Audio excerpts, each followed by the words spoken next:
Buddha is orgasmic, but you have to learn the orgasm from the physical.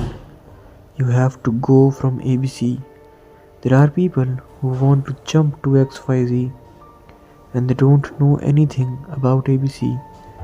They have not yet even learned how to live in the body in the world, and they want to live in heaven. They will not be able to live there. It will be impossible.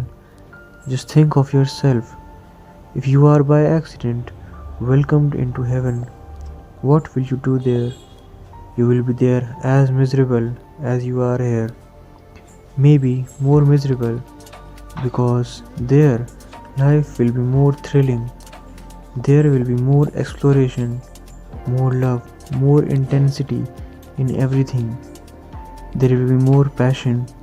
What will you do there? You have not been able to live on this earth, which knows passion, which knows love, which knows joy, but in moderate quantities. In heaven, there are no limits. Heaven knows no moderation. It is excess, it is ecstasy.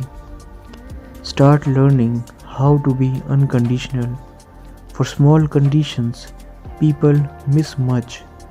Just a small thing can destroy their whole joy, and they don't even see the proportions of it. A man has just said something to you.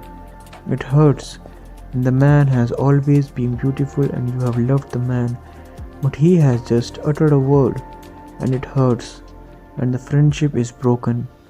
You don't know the joy of friendship, otherwise, you would not have broken it for such a small thing.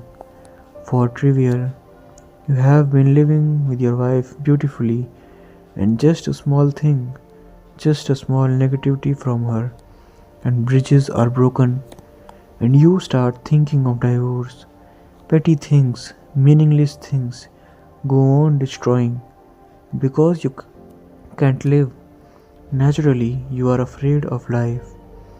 Then there is one thing more. Life requires more than that will never require. Life requires a willing surrender. That does not care about you. It simply comes without any notification, even. It simply comes and takes you away.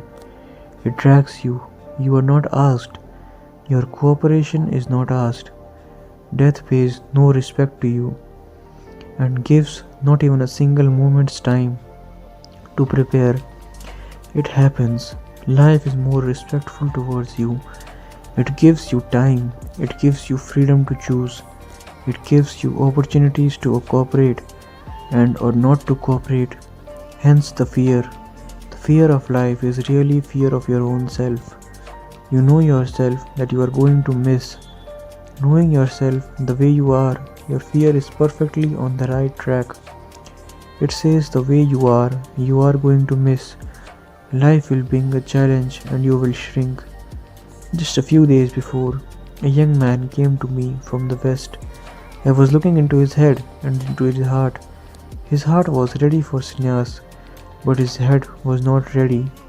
Now I was really confused by him what to do. Should I give him sannyas? His heart is saying yes, a great pulsation in the heart. The heart is simply crying for it, and the head goes on saying no. It is as if you are on a crossroad and the red and the green, both lights, go on. It is very difficult to decide whether to pass or not to pass. One light says one thing, another light says another, just the opposite. I tried to persuade him, I tried to seduce him towards his heart, but the more I tried, the more he became stubborn.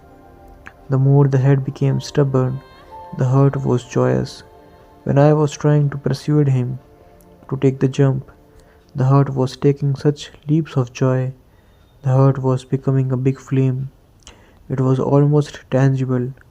Anybody who has eyes could have seen it. The heart was aflame, but the head was becoming darker and darker. Now an opportunity, a challenge is there. I am the challenge is in that moment for him. Life is coming through me in that moment. Sannyas is the challenge of surrender. Sannyas is the challenge to explore something new that you have not known before.